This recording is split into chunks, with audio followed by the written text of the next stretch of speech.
Hai, selamat pagi. Assalamualaikum warahmatullahi wabarakatuh. Berjumpa lagi nih dengan Ibu Yuli Triana Dewi yang tentunya untuk kita belajar bahasa Indonesia. Apa kabar kalian semua? Semoga dalam keadaan sehat ya. Walaupun pembelajaran masih dilakukan di rumah saja, Ibu harap kalian tetap semangat dan juga cermat. Tapi sebelum melakukan pembelajaran, alangkah lebih baiknya nih kalian berdoa dulu sesuai dengan kepercayaan dan keyakinannya masing-masing dimulai. Oke anak-anak, pada video kali ini kita akan belajar mengenal teks berita. Adapun materi yang akan Ibu sampaikan adalah pengertian teks berita, ciri-ciri teks berita, unsur-unsur teks berita, dan yang terakhir ada meringkas teks berita. Tapi sebelum kita ke materi inti, ada yang tahu nggak nih apa itu berita? Ya, berita adalah, menurut Wikipedia, berita adalah laporan tercepat mengenai fakta atau ide terbaru yang benar, menarik, dan atau penting bagi sebagian khalayak melalui media berkala seperti surat kabar, radio, televisi, maupun media internet. Era sekarang, berita menjadi menu utama dalam deretan makanan harian, seperti 4 sehat 5 sempurna. Tiada hari tanpa berita, dari waktu ke waktu, detik demi detik, berita datang silih berganti. Dengan banyaknya sajian berita, kita harus bisa memanfaatkannya dengan baik. Berita-berita tersebut berperan sebagai sumber ilmu pengetahuan dan penambah wawasan. Ada pepatah nih anak-anak, seseorang yang menguasai berita atau informasi, dialah yang akan menguasai dunia. Jadi, apa sih pengertian teks berita? Nah, teks berita adalah teks laporan yang berisi informasi yang aktual, terkini, dan juga fakta. Dalam teks berita juga informasi penting, layak atau ingin diketahui oleh masyarakat umum. Selain itu juga nih, penting adanya sebuah ciri-ciri di dalam sebuah berita. Nah, ciri-ciri dalam sebuah berita sebagai berikut. Yang pertama ada faktual. Berarti suatu kejadian yang bersifat nyata, benar-benar terjadi dan dapat dirasakan serta dibuktikan kebenarannya. Ciri yang kedua yaitu ada aktual. Aktual ini berarti kejadian yang bersifat baru, terkini, dan sedang menjadi pembicaraan di kalangan masyarakat umum. Nah, yang ketiga ada unik dan menarik. Unik ini berarti setiap wartawan atau portal penyedia berita memiliki editorial, redaksi, hingga diksi yang khas. Menarik berarti berita menyajikan fakta aktual yang diinginkan oleh masyarakat atau menimbulkan rasa ingin tahu. Nah, yang keempat ada berpengaruh bagi masyarakat luas. Teks berita itu harus memberikan pengaruh bagi kepentingan orang banyak. Nah, ciri yang kelima yaitu ada objektif, yang artinya berita yang disampaikan benar-benar berdasarkan fakta tanpa rekayasa atau dipengaruhi oleh pandangan atau pendapat pribadi pelapornya. Nah, yang keenam ada waktu dan tempat kronologi. Jadi, anak-anak, berita biasanya dilengkapi runtutan waktu atau kronologi kapan terjadinya suatu peristiwa.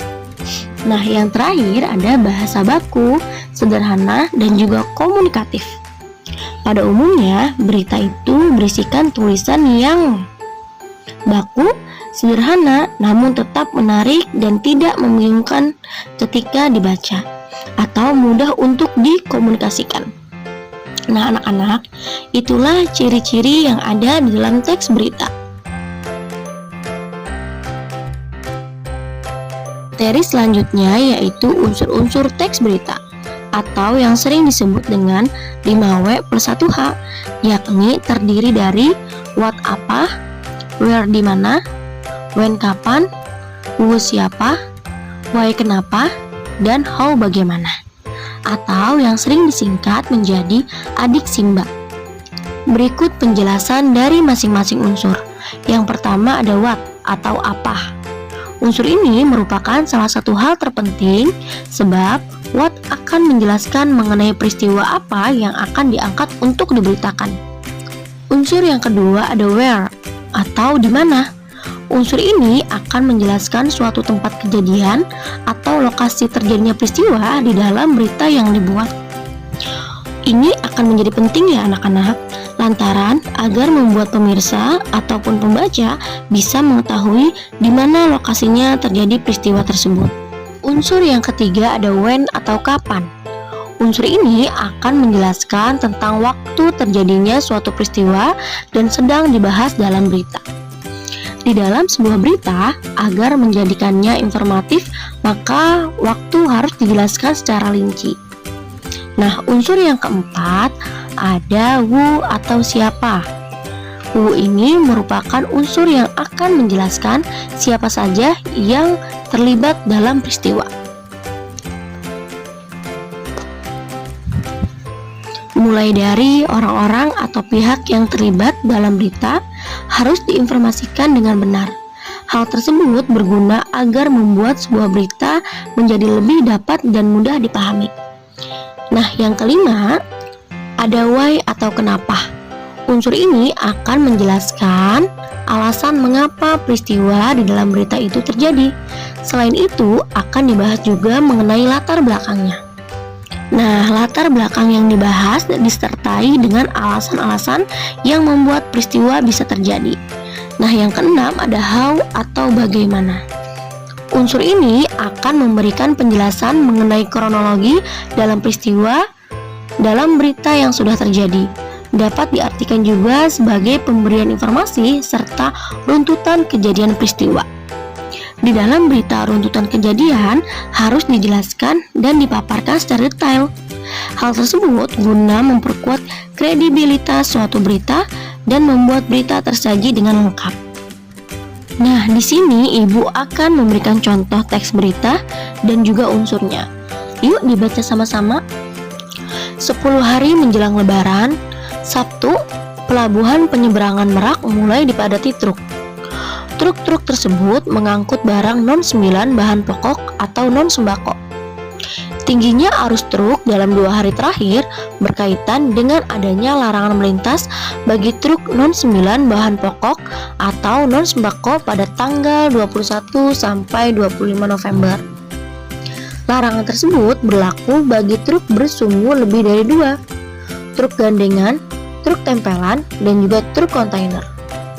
Penumpukan truk bersumbu 2 tersebut seperti di Pelabuhan Merak menyebabkan antrian truk sekitar 100 meter dari pintu masuk kapal.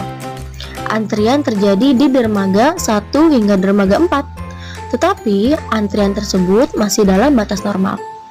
Antrian belum membludak keluar area parkir pelabuhan. Akibat penumpukan truk itu, beberapa sopir truk mengaku harus menunggu sekitar 2 hingga 4 hari untuk bisa masuk kapal. Sumber Kompas dengan beberapa penyesuaian. Nah, berikut unsur-unsur berita yang bersangkutan dengan teks berita yang sudah kita baca tadi. Pertanyaan yang pertama, peristiwa apa yang terjadi? Lalu, padatnya Pelabuhan Merak.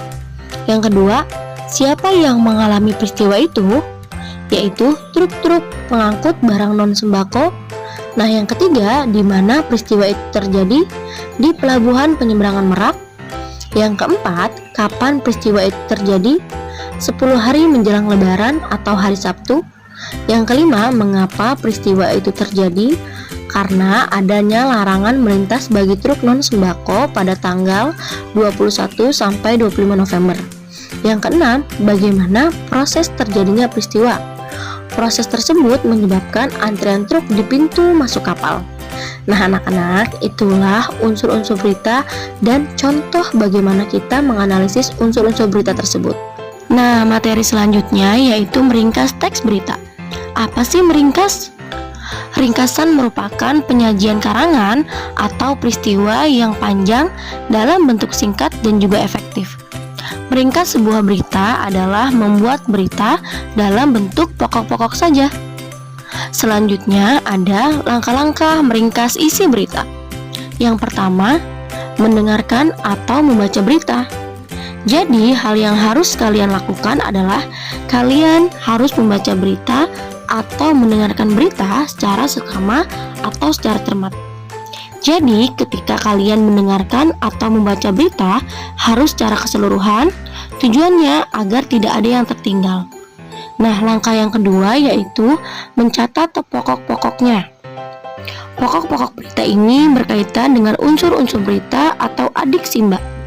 Seperti peristiwa apa yang terjadi, kapan peristiwa itu terjadi, di mana peristiwa itu terjadi, siapa yang terlibat dalam peristiwa itu, dan mengapa peristiwa itu terjadi, lalu bagaimana proses peristiwa itu terjadi.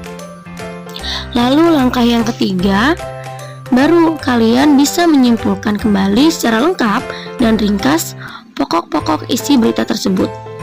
Nah, yang sudah kalian buat tadi ya, menjadi sebuah ringkasan secara singkat, lengkap, dan juga efektif. Sekarang kita coba ya meringkas teks berita yang tadi Ibu contohkan, yaitu teks beritanya tentang kepadatan Pelabuhan Merak.